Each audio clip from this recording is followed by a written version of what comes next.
gostaria de, nessa manhã, meditar com os queridos irmãos na palavra do Senhor, que se encontra em Gênesis, capítulo 4, versículos 17 ao 26. Gênesis, capítulo 4, versículo 17 ao 26. Diz assim o texto bíblico: E coabitou Caim com a sua mulher, e ela concebeu e deu à luz a Enoque. Caim edificou uma cidade e chamou o nome Enoque, o nome do seu filho. A Enoque nasceu-lhe Irade. Irade gerou a Meujael, Meujael a Metusael, e Metusael a Lameque. Lameque tomou para si duas esposas, o nome de uma era Ada, a outra se chamava Zilá. Ada deu luz a Jabal, e este foi o pai dos que habitam em tendas e possuem gado. O nome do seu irmão era Jubal, e esse foi o pai de todos os que tocam harpa e flauta. Zilá, por sua vez, deu à luz a Tubal-Caim, artífice de todo instrumento cortante de bronze, de ferro. A irmã de Tubal-Caim foi Namá. E disse Lameque às suas esposas, Ada e Zilá: Ouvi-me, vós, mulheres de Lameque, escutai o que passo a dizer-vos. Matei o homem, porque ele me feriu, e um rapaz, porque me visou. 7 vezes se tornará a vingança de Caim, de Lameque, porém, 70 vezes 7. Tornou Adão a coabitar com a sua mulher, e ela deu luz a um filho, a quem pôs o nome de Sete, porque disse ela: Deus me concedeu outro descendente em lugar de Abel, que Caim matou. A Sete nasceu-lhe também um filho, ao qual pôs o nome de Enos. Daí se começou a invocar o nome do Senhor. Amém.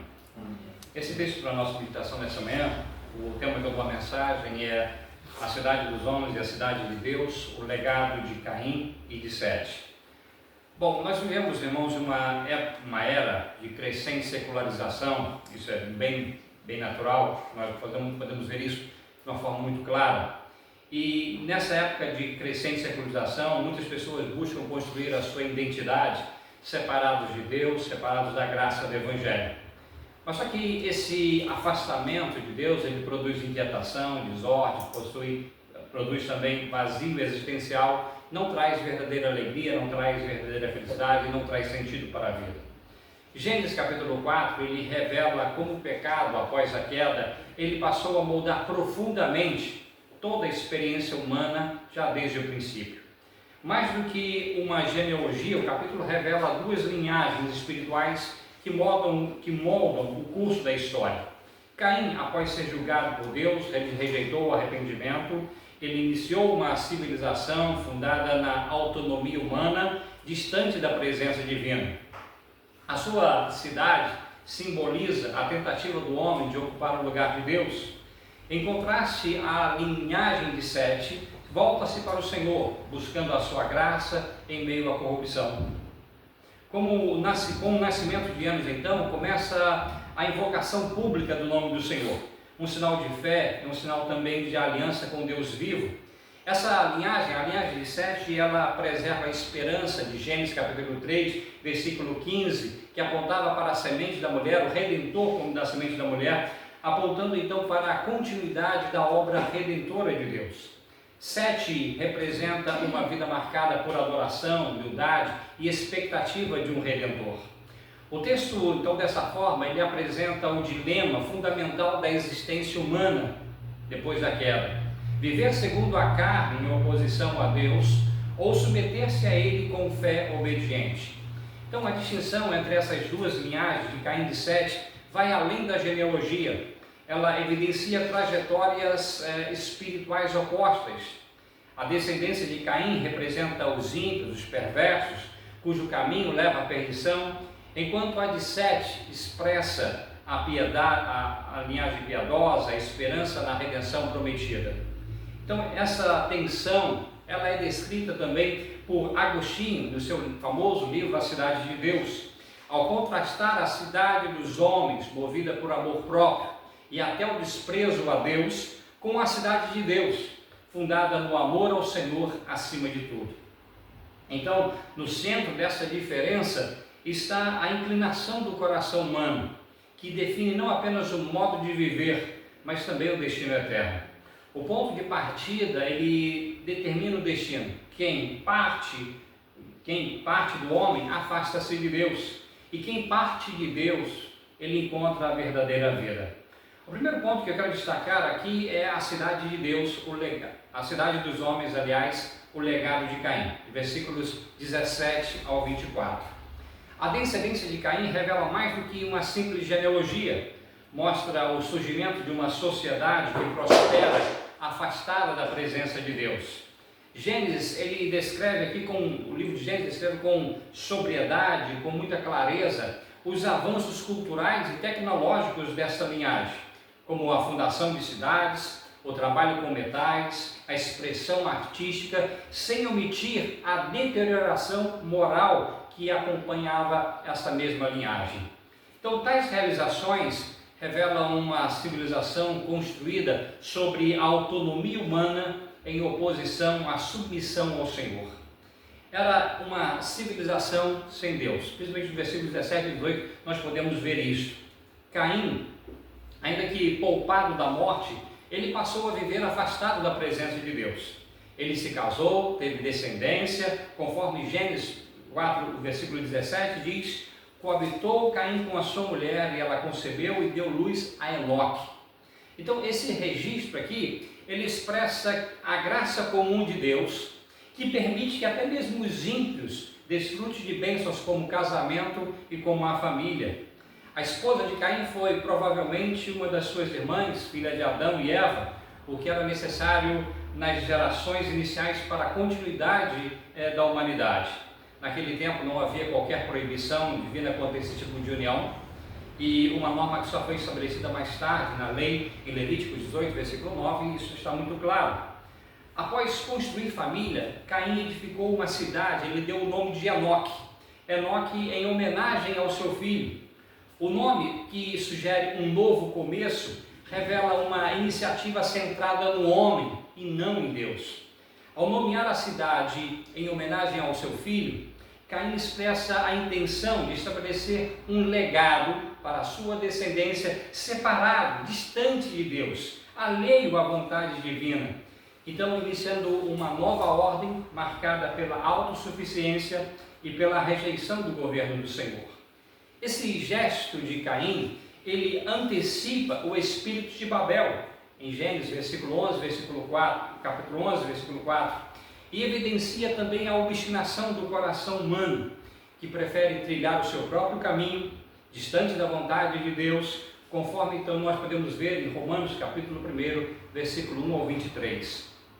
Então, a genealogia de Caim, ela destaca o desenvolvimento de elementos marcantes de uma cultura, como a criação de gado com Jabal, a música e as artes com Jubal, e o trabalho com metais com Tubal-Caim.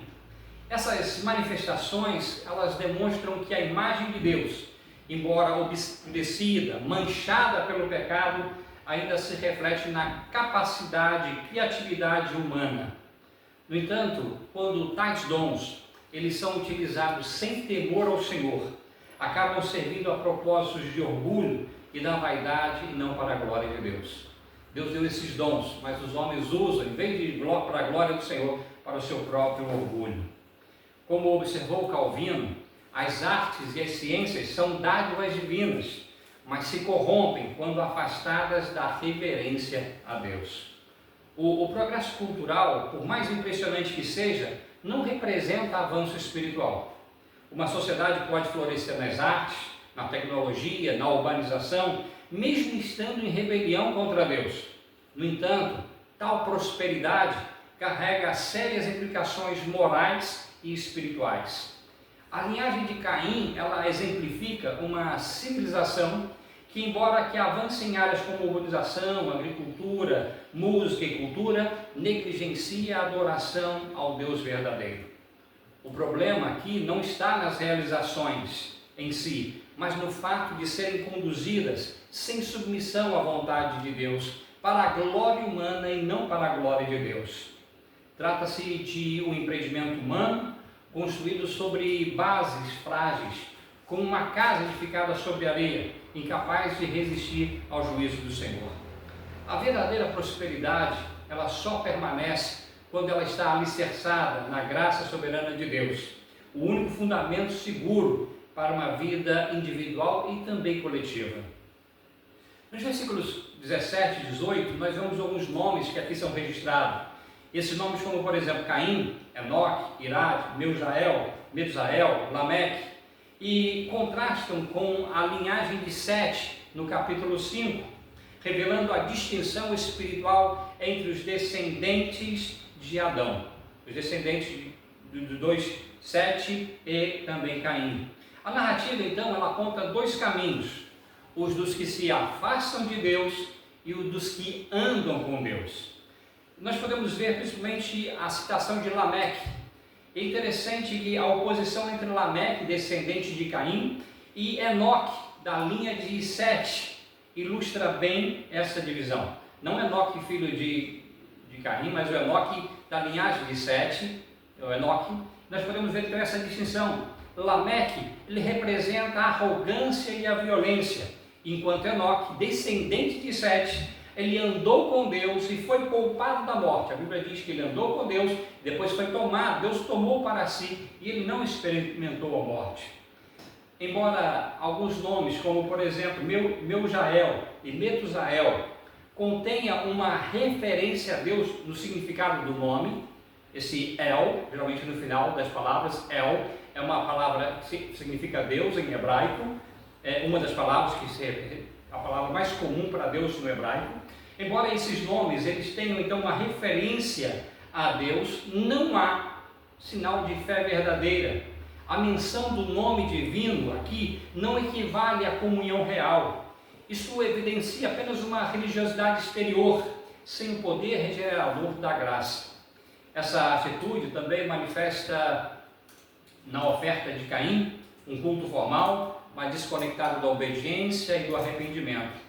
E essa mesma espiritualidade superficial, ela persiste até os nossos dias, onde muitos seguem rituais religiosos, mas sem rendição genuína ao Senhor.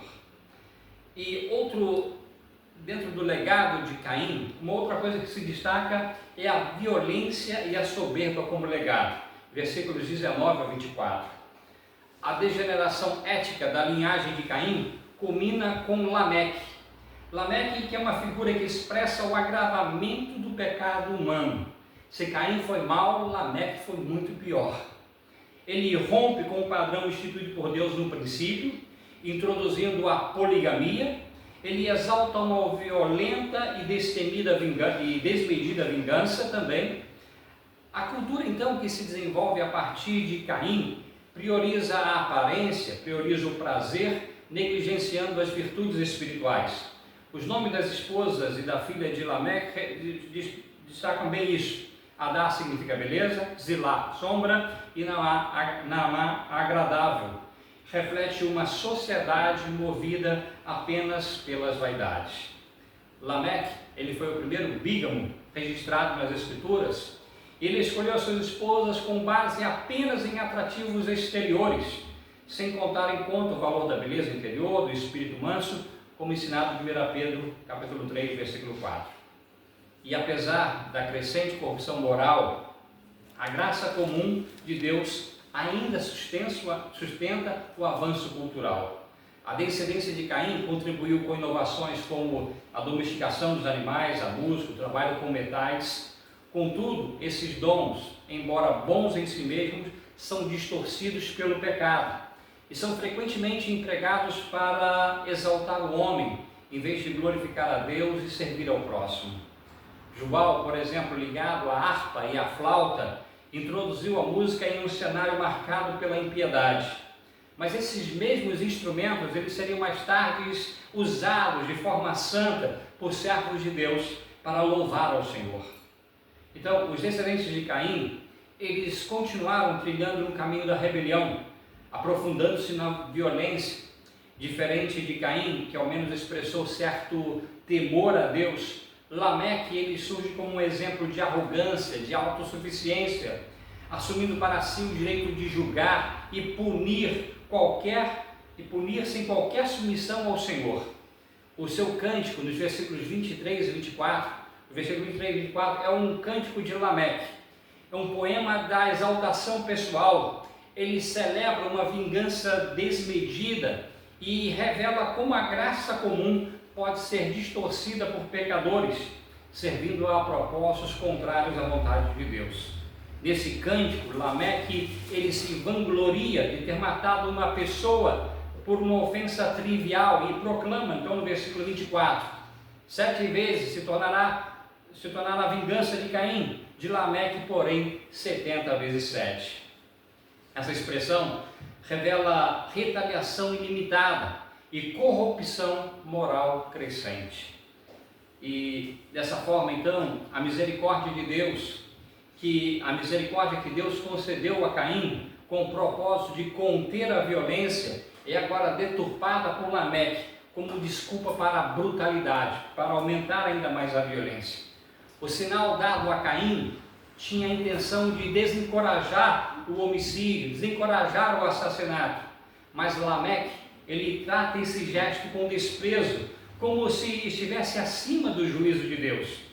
Em vez de temer o nome de Deus, ele usa com irreverência, zombando da justiça de Deus. Assim, a marca de Caim,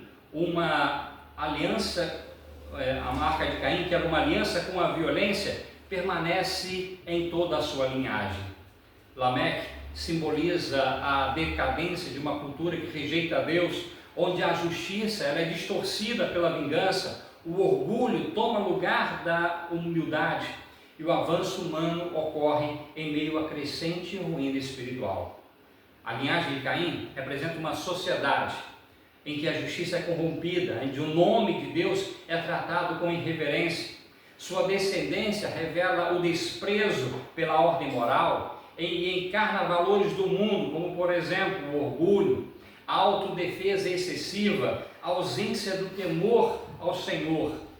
No entanto, quando os homens se acham grandes aos seus próprios olhos, eles se tornam pequenos diante dos olhos de Deus. A civilização que ignora a Deus pode parecer grandiosa em seus avanços, mas evidencia grave decadência espiritual. E esse é um retrato também dos nossos dias. Sociedades que valorizam o poder e consumo, negligenciando a justiça, a piedade, apenas repetem esse modelo distorcido, sem Deus no centro. Toda a cultura, por mais admirável que pareça, caminha para a desordem e para a ruína. Todos os descendentes, e quando a gente fala então sobre a descendência de Caim, nós podemos ver mais adiante que todos os descendentes de Caim, eles pereceram no dilúvio. Todos, ninguém se salvou da descendência de Caim, todos pereceram no dilúvio. Mas o espírito de rebelião, incredulidade, oposição que marcava a sua linhagem continuou na história humana. Após o juízo, a terra foi repovoada pelos filhos de Noé, descendente de Sete, a linhagem piedosa, preservada pela graça. No entanto, o pecado não foi extinto pelas águas. A natureza caída do homem, herdada de Adão, seguiu presente, revelando o mesmo espírito e a mesma atitude de Caim, como alerta Judas, no versículo 11 da sua epístola. Ele diz: ai deles, porque prosseguiram pelo caminho de Caim.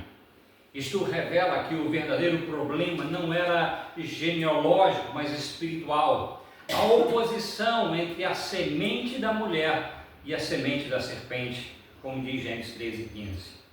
O segundo ponto que quero destacar é a cidade de Deus, o legado de Sete, versículos 25 e 26. Após mencionar a violência de Lameque, o texto aqui ele destaca o nascimento de Sete, dado por Deus como substituto de Abel. Por meio dele, inicia-se uma linhagem piedosa que culmina em Noé, cuja chegada é associada a consolo e redenção, como diz Gênesis capítulo 5, versículo 29. A partir daí, então, evidenciam-se duas linhagens espirituais, a partir do nascimento de Sete, a de Caim, marcada pela impiedade e independência de Deus, e a de Sete, definida pela fé e adoração ao Senhor. A genealogia de Caim, que se encerra com Lameque, ilustra as consequências do afastamento de Deus, enquanto a de Sete representa a preservação da promessa de redenção. Com o tempo, a mistura entre as duas linhagens enfraquece a piedade e intensifica a corrupção humana, culminando no juízo divino por meio do dilúvio, no capítulo 6. Mas nós podemos ver no versículo 25, aqui a restauração da esperança. Adão e Eva, ainda que expulsos do Éden, eles permaneceram sustentados pela graça de Deus e ligados a Ele. O nascimento de Sete, concedido por Deus em lugar de Abel, não apenas consolava Eva, mas que acende a esperança no cumprimento da promessa de Gênesis 3:15 de um Redentor. Mais do que um novo filho, Sete marca o início da linhagem da fé, por meio dos quais Deus preserva a sua aliança redentora. O nascimento de Sete não é apenas um detalhe genealógico, mas é uma expressão da providência divina. O seu nome, Sete, é derivado de um verbo hebraico que significa conceder ou substituir e revela a fé de Eva na fidelidade de Deus à sua aliança. Então, ao declarar que o Senhor lhe concedeu outro descendente, Eva reconhece a ação divina de forma mais clara do que no nascimento de Caim. Quando há ênfase no nascimento de Caim, Eva dá ênfase sobre a sua própria iniciativa. Aqui ela reconhece exclusivamente a iniciativa de Deus de dar um novo filho para ela, como expressão da graça e da misericórdia do Senhor. Agora, Eva, marcada agora pela dor, pela perda, a sua fé amadureceu e ela discerne que Deus permanece operando soberanamente, preservando a linhagem da promessa, mesmo em meio à queda e à corrupção humana. Então, desde o Éden, Deus preserva um remanescente fiel ao longo da história. Da mesma forma, quando nós falamos sobre a igreja, ainda que a igreja, sob a perspectiva humana, pareça frágil ou à beira da extinção em certos contextos, sua continuidade repousa na fidelidade do Senhor. William Grant Hill, ele diz que quando a igreja está fraca, na pior e mais desesperada e deplorável situação, mesmo assim o Senhor cuida da sua igreja. Deus preservou uma linhagem fiel ali com Sete, e ao longo da história Deus tem feito isso também. Mesmo durante a Idade Média, chamada Idade das Trevas, sempre antes da Reforma Protestante haviam já aqueles preservados. Porém, interessante que, por exemplo, no norte da Itália, principalmente, tem uma igreja lá, a Igreja Valdesa. A Igreja Valdesa é a igreja reformada mais antiga do mundo, porque ela é anterior à Reforma. Pedro Valdo, depois de dar estado com a Reforma, eles se juntaram, se uniram à Reforma, mas é uma igreja, de certa forma, os princípios, os valores que ele defendiam são anteriores à Reforma, já era uma igreja reformada antes da Reforma. Deus sempre preservou uma linhagem santa, a sua linhagem do povo de Deus. Em cada geração, a cidade de Deus ressurge por meio dos que, alcançado pela graça soberana, invocam o nome do Senhor e vivem pela fé na esperança da plena redenção em Cristo Jesus. E essa linhagem de Sete, ela é marcada pela adoração a Deus como centro da vida, como nós podemos ver no versículo 26. O versículo 26, ele apresenta a continuidade da linhagem de Sete, dizendo assim: a Sete nasceu-lhe também um filho, o qual pôs o nome de Enos. O nome de Enos, que significa fraqueza, ressalta a condição humana diante de Deus, refletindo a consciência da limitação e total dependência de Deus. Diferente de Caim, aqui Sete, ele reconhece a dependência de Deus, a sua total dependência do Senhor. E é nesse cenário que nós lemos a parte B do versículo 26, que diz: daí começou a se invocar o nome do Senhor. Essa é uma afirmação teológica de grande importância, em contraste com a descendência de Caim, voltada para a exaltação do homem, das suas realizações. A linguagem de Sete, ela inaugura uma cultura centrada em Deus.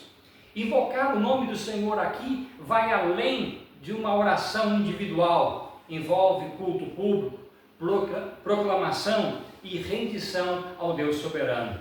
Essa postura de fé e reverência passa a marcar a identidade dos descendentes de Sete, não com base em méritos próprios, mas por uma relação viva e dependente do Deus vivo e verdadeiro. Tanto é que no capítulo 6 nós podemos ver que há essa distinção, as duas linhagens, elas são chamadas de a linhagem de Sete, filhos de Deus, a linhagem de Caim, filho dos homens, para destacar exatamente isso. O nome do Senhor naquele tempo já era conhecido, nós sabemos disso, era adorado por Adão, adorado por Eva, adorado por Abel. No entanto, ao declarar que daí se começa a invocar o nome do Senhor, Moisés destaca uma virada histórica. Após o assassinato de Abel e o afastamento de Caim, a adoração pública estava em declínio. A frase aponta para a restauração do culto coletivo entre os descendentes de Sete, simbolizando um renovado compromisso com Deus em meio à crescente impiedade que já começava ali. Sete e Enos foram usados pelo Senhor para restaurar a piedade e preservar o verdadeiro culto a Deus. Enquanto os descendentes de Caim exaltavam a si mesmos, a linhagem de Sete glorificava a Deus, reconhecendo que todo dom perfeito procede dele e que somente o Senhor é digno de louvor e adoração. Como afirma William Hendrickson, ele diz que gratidão é total entrega é a única resposta adequada à maravilhosa misericórdia que Deus tem demonstrado. Essa passagem, ela traz aqui então, ela faz a primeira referência bíblica a uma comunidade identificada pela adoração ao Senhor. Um povo reunido pela fé, cuja identidade começa a se tornar visível. Essa é uma antecipação tipológica da igreja, representada na linhagem de Sete. Em oposição à cidade dos homens, fundada na autonomia e no progresso sem Deus, surge a cidade de Deus, presente no coração daqueles que se voltam para o Senhor. E esse contraste percorre toda a história. De um lado, a confiança nas realizações humanas, de outro, a fé perseverante no Deus vivo e verdadeiro. Então, o terceiro ponto que eu quero destacar aqui é dois legados e dois destinos. O contraste entre as linhagens de Caim e Sete vão além da genealogia. É uma distinção espiritual e também escatológica. Gênesis 4 mostra dois caminhos opostos. Caim representa os que constroem a vida à margem de Deus, longe de Deus, confiando em si mesmos, buscando exaltar a sua própria força, a sua própria sabedoria, a sua própria capacidade. Sete, por outro lado, simboliza os que reconhecem a sua dependência no Senhor e vivem em aliança com Deus. Assim, formam-se dois legados, o da rebelião contra Deus e o da fé, que invoca a Deus e o obedece. Na linhagem de Caim, observa-se a tentativa humana de construir segurança, identidade e cultura independentemente de Deus. A cidade que ele constrói, fruto de uma comunhão rompida, prospera exteriormente, mas revela um coração endurecido, marcado pelo orgulho, marcado pela violência e pela ausência de adoração genuína a Deus. Como afirma o Salmo 92, versículo 7, a prosperidade dos ímpios é passageira, como a erva, floresce como a erva, mas logo se desfaz. E esse padrão, ele se repete no ativismo frenético de nossos dias, que busca preencher o vazio interior com constante movimento, mas sem rumo nem propósito real. Somente em Cristo nós encontramos direção, somente nele encontramos verdadeira vida e encontramos verdadeiro sentido e propósito para as nossas vidas. A linhagem de Sete revela a fidelidade de Deus em preservar o remanescente mesmo em tempos de trevas espirituais.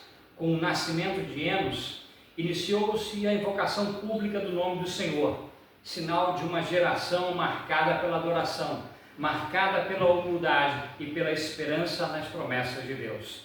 Essa genealogia aponta para Noé, depois para Abraão, até culminar em Cristo, mostrando que a história é guiada soberanamente por Deus e não pelos ímpios. E isso nos mostra também que o chamado do cristão não é abandonar o mundo, mas viver nele com os olhos voltados para a cidade eterna, do qual, como diz Hebreus 11:10, do qual Deus é o arquiteto e edificador. Diante disso surge uma pergunta decisiva: a que cidade pertencemos? A cidade dos homens seduz com promessas de autonomia, de glória passageira, enquanto a cidade de Deus, invisível aos olhos naturais, é eterna e é formada por corações regenerados. A diferença entre ambos não está apenas na origem, mas sobretudo no destino. Essa realidade, ela molda nossa esperança, ela orienta o uso dos nossos dons, ela define o nosso relacionamento com o próximo e revela quem realmente adoramos. Cristo, o descendente prometido, em Gênesis 3:15, é o único que pode nos libertar da cidade dos homens e nos conduzir à cidade de Deus. Como John Bunyan, em O Peregrino, ele destaca: a jornada do cristão, ela é repleta de desafios, de tentações que tentam nos desviar da nossa verdadeira pátria celestial. Assim como o cristão, no livro de John Bunyan, que buscava a salvação, fugindo da cidade dos homens, da cidade da destruição, nós somos chamados a seguir Cristo, o único caminho que nos leva à verdadeira liberdade e à morada eterna com Deus. Cristo é o fundamento da nova criação, o arquiteto da pátria celestial.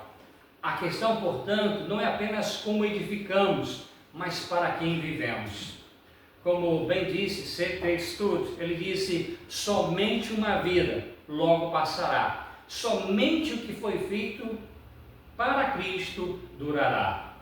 E eu quero caminhar para a conclusão aqui. Gênesis capítulo 4, versículo 17 a 26, revela mais do que uma genealogia. Ela apresenta dois caminhos espirituais que definem o destino da humanidade. A linhagem de Caim simboliza a cidade dos homens, uma civilização culturalmente avançada, porém edificada sem Deus. Seu progresso repousa na autonomia, no orgulho, na violência, distante da comunhão com o Senhor. Em contraste, a linguagem de Sete inaugura a cidade de Deus, marcada pela fé e pela invocação do nome do Senhor. Por meio dela, Deus preserva um povo que vive pela promessa, que anseia pela redenção e que caminha com os olhos voltados para a eternidade, tendo em Cristo o fundamento da cidade celestial. Essas duas cidades não são apenas realidades do passado, mas expressam também uma escolha presente: viver para si mesmo, afastado de Deus, ou edificar na vida com Deus e para a sua glória. Então, a cidade dos homens, ela seduz, mas é passageira. A cidade de Deus é invisível aos olhos, mas é eterna. Como afirmou Agostinho no seu livro A Cidade de Deus, ele diz assim: duas sociedades surgem de dois tipos de amor. A sociedade secular floresceu do amor egoísta, que ousa desprezar o próprio Deus, enquanto a comunhão dos santos se fundamenta no amor de Deus, a ponto de abnegação. O primeiro eleva a cabeça arrogantemente, o outro diz a Deus: tu és a minha glória, tu elevaste a minha cabeça. E eu quero terminar com a pergunta essencial que nós devemos fazer a nós mesmos: a que cidade pertencemos e em qual estamos edificando as nossas vidas? Oremos ao Senhor neste momento.